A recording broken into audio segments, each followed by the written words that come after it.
استاد کے سامنے ذلت برداشت کرنا بھی شامل ہے۔ امام سفیان بن عیینہ رحمہ اللہ کو نا کسی نے کہا کہ آپ کے پاس نا بعض طلبہ آتے ہیں بڑے دور دراز سے پڑھنے کے لیے، تو آپ ان کے ساتھ نا ذرا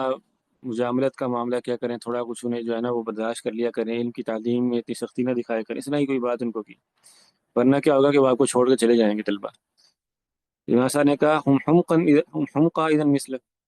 کہ وہ بھی تیری طرح احمق ہیں کیا، ان یترکوا ما ينفعهم لسوء خلقی، کہ وہ میرے برے رویے کی وجہ سے اپنا فائدہ چھوڑ دیں گے۔ یعنی جس بندے نے ان کو کوئی شکایت پہنچائی یا ان کو یہ بات کرنا چاہی، تو کہنے لگا کہ طلبہ علم بھی تیری طرح بیوقوف ہوں گے کہ وہ میرے سے کوئی غصے کا معاملہ دیکھیں گے، کوئی برا رویہ دیکھیں گے، تو اپنے فائدے کی بات اتنا جو قیمتی وہ علم حاصل کر رہے ہیں مجھ سے وہ چھوڑ کے چلے جائیں گے۔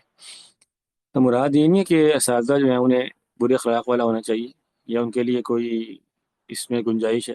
کہ وہ طلبہ کے ساتھ جیسے چاہیں معاملہ کریں، یہ مراد نہیں۔ مراد یہ ہے کہ طلبہ علم کو اس بات کا پتہ ہونا چاہیے کہ استاد کا رویہ یا استاد کی سختی، تو یہ بھی ذل تعلم میں شامل ہے۔ آج اگر وہ ان چیزوں کو برداشت نہیں کریں گے اور اپنی عزت و نفس پر بات لیں گے تو وہ پڑھیں گے کیسے، وہ علم کیسے حاصل کریں گے؟